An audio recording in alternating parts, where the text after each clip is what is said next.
어머나, 올여름에 갔는데 시원해. 습기 하나 없고 누수 하나 없고 지금 비 오는 지 꽤 됐는데도 들어가도 깨끗하고. 네, 안녕하세요. 시스템 창고의 모든 것이 창고의 한준택입니다. 반갑습니다. 올해 여름이 굉장히 더웠잖아요. 덥고 습하고 불쾌지수가 어마어마했는데 심지어 기상청에서도 117년 만에 사계절을 재검토한다라는 내용을 발표했었습니다. 그래서 이제는 집을 짓는 데 있어서 겨울철에 따뜻한 것만 준비를 해야 되는 게 아니라 여름철에 어떻게 하면 시원한 집을 만들 수 있을까? 요거에 대해서도 이야기를 해드리고, 마지막으로 실제 저희 건축주분께서 집을 지은 후기에 대해서 여름철을 정말 잘 지냈다고 하는 내용인데 그것도 한번 들려드리도록 하겠습니다. 습한 날씨에도 집안이 뽀송뽀송한 쾌적한 환경을 만들 수 있는 방법을 알게 되실 겁니다. 시작해볼게요. 일단 여름철 기상청 재조정이라는 키워드로 제가 네이버에 검색을 해봤는데, 조선일보에서 여름철 길어져 기상청 계절별 길이 조정 착수, 이게 9월 초에 이미 나온 기사인데, 정부가 우리나라 계절별 길이를 손보는 작업에 본격 착수했다는 거예요. 기존에는 봄, 여름, 가을, 겨울이 3개월씩 4계절이 배분돼 있었잖아요. 그런데 이제 덥고 습한 날씨가 길어지다 보니까 온난화에 따른 계절 길이 변화를 반영을 해서 계절별 길이를 재조정하는 논의를 시작했다라는 거죠. 근데 우리나라 여름 시작일을 언제로 보냐면 일평균 기온이 20도 이상 올라간 후 다시 떨어지지 않은 첫날로 본대요. 이걸 다시 검토를 해보니까 여름이 6일이 길어지고 겨울이랑 봄이 각각 3일, 1일씩 짧아졌대요. 그래서 앞으로 실제로 여름이 길어질 수 있다라는 논의가 되고 있는 상황이에요. 그리고 기상청 여름이라고 쳐보면 우리나라 여름철 기후에 대해서 2024년에 실제로 기상청이 직접 분석한 기후 분석 결과를 발표를 했어요. 올해는 여름철이 평균 기온이 25.6도, 그래서 1.9도나 높았대요. 이게 1973년 이래로 가장 기온이 높았던 해가 올해였습니다. 근데 2위가 2018년이고 3위가 2013년이에요. 그러니까 최근이 점점 더 여름철이 뜨거워지는 날이 많아지고 있다라는 거고, 심지어 해수면 온도까지 높았어요. 올해는 1.1도나 높아졌다고 합니다. 최근 10년 중에 가장 높았대요. 그만큼 여름에 더운 날이 많았다는 거고, 다행히 강수량은 좀 줄어서 비가 내린 것 자체는 적었지만 습도 자체는 또 어마어마하게 높았죠. 그리고 올해 특성이 뭐냐면 보통 비가 오고 태풍이 한번 지나가면 조금 선선해지는 그런 효과가 있었는데, 올해는 비가 지나가더라도 여전히 덥고 그 습한 기운은 계속해서 있는 그런 날수가 길었습니다. 그래서 에어컨을 어마어마하게 틀었죠. 저희 사무실도 집도 에어컨을 엄청나게 틀었는데, 이제 여기서 집 지을 때 중요한 부분이 나와요. 집을 지을 때 여러분, 보통 우리가 겨울철에 단열 성능이 높은 창을 쓰고 그리고 단열재를 잘 설치를 함으로써 겨울철에 춥지 않도록 하는 것이 어떻게 보면 건축주분들의 가장 큰 관심사였는데, 이제는 여름을 준비를 해야 된다라는 거예요. 여름철이 더 길어요. 그래서 어떻게 집을 지어야 되는지에 대해서 제가 짧게 말씀을 드릴게요. 자, 겨울철하고 여름철하고 특징을 한번 생각을 해볼게요. 여름철에는 뭐가 다 많아요. 집 바깥에 온도도 높고 습도도 높아요. 그리고 겨울철에는 온도도 낮고 습도도 낮아요. 이 온도하고 습기가 적당하게 갖춰져야 사람이 편안하다고 느끼는데, 적당하지 않게 이쪽 겨울은 다 낮고 여름은 다 높아요. 이건 이해가 되시죠? 자, 그러면은 여름철에는 열이 안 들어오게 하고 안에서 어느 정도 에어컨을 살짝만 틀어주면 시원한 공기를 유지하면서 밖에서 열이 못 들어오게 하면 되죠. 그리고 습기를 어떻게 해야 돼요?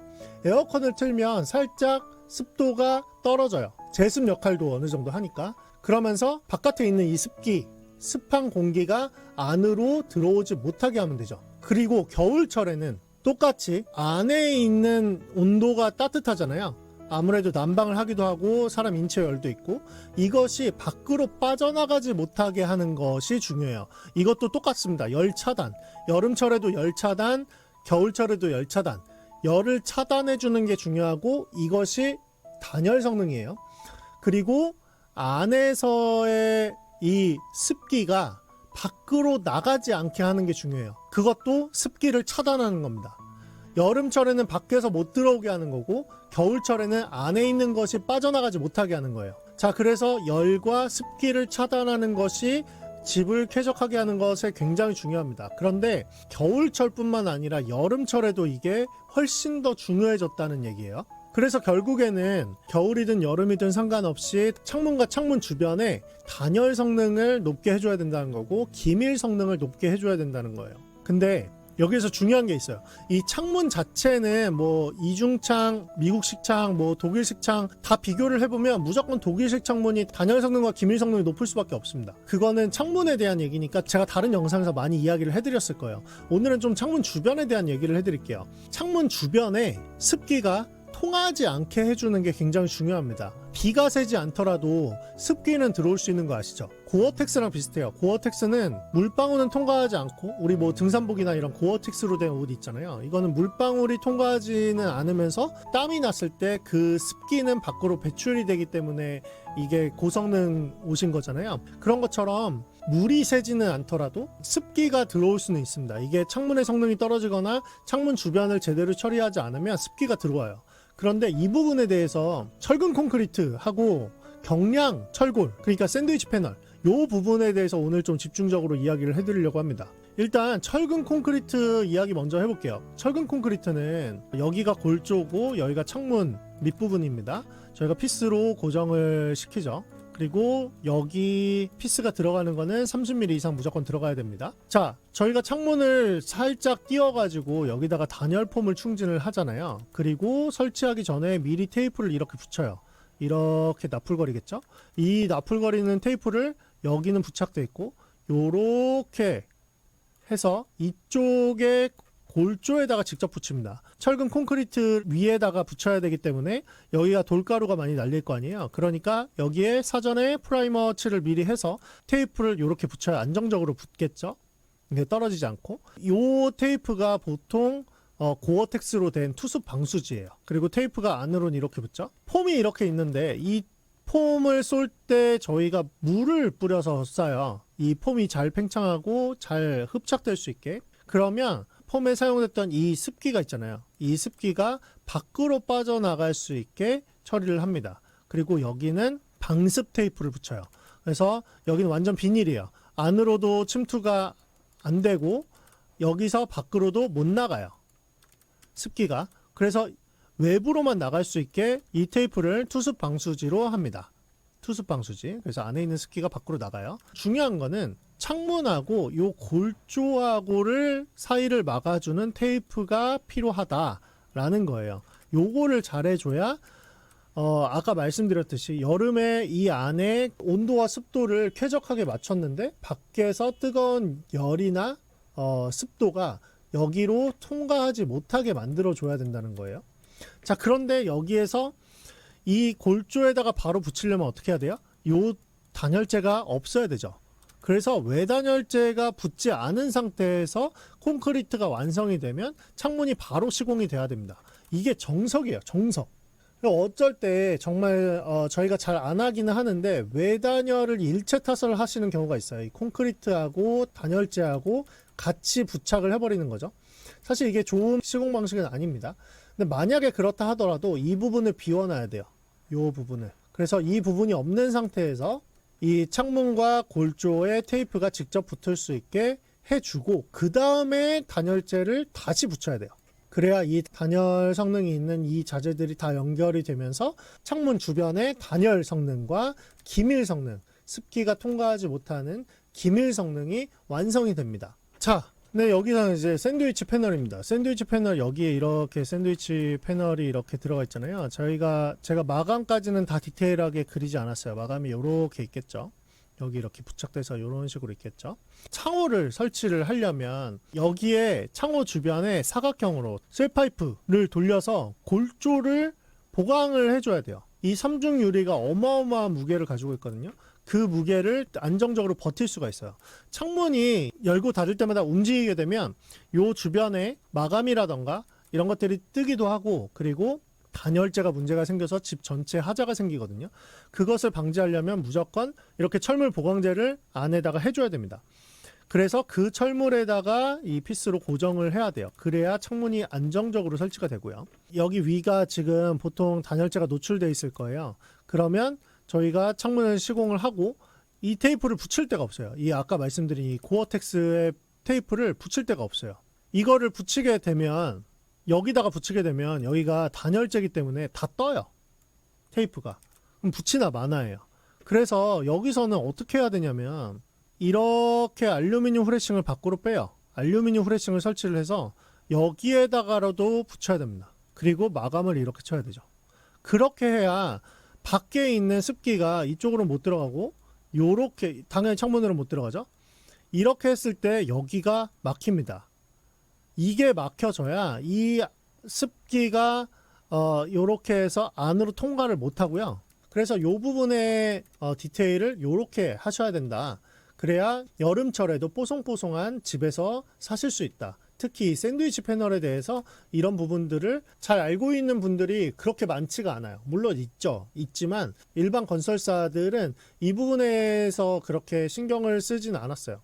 그래서 제가 유튜브를 통해서 좀 알려드리고 싶었고, 이런 부분을 자세히 알려드리고 있는 게 이제 QPT 노하우여서 아래 더보기 누르셔서 신청하시면 무료로 보실 수가 있습니다.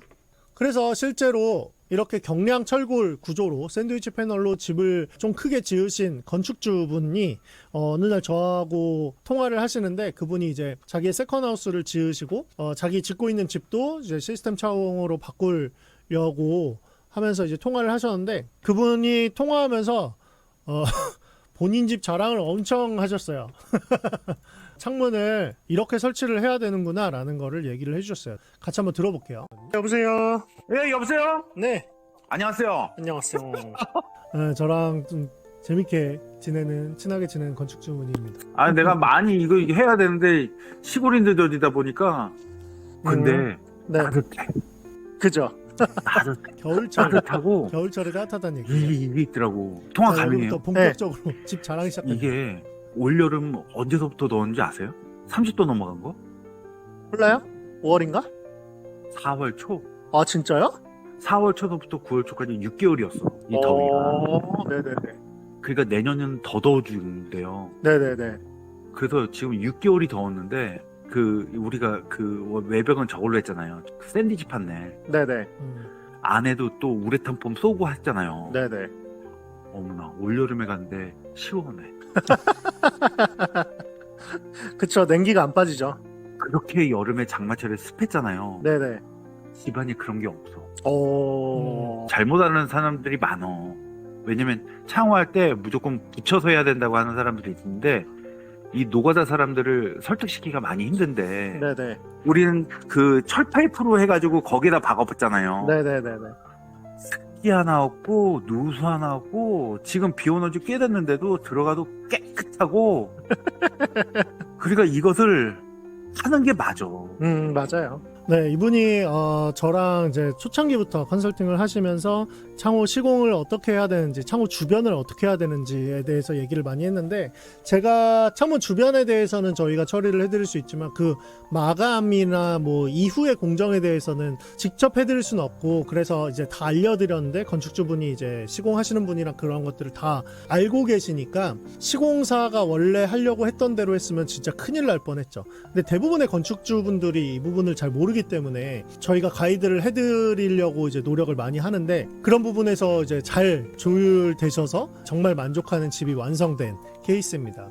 제가 요 녹화본은 이제 영상에서 쓴다고 동의를 구해서 여러분들에게 들려드렸어요. 철근 콘크리트를 하시는 분, 목조 구조를 하시는 분, 그리고 경량 철골 하시는 분, 한옥 하시는 분, 여러 케이스들이 있는데, 이 디테일 부분에서 시공이 잘못돼서 여름 겨울철에 문제가 되는 집들이 종종 있는 것 같아요.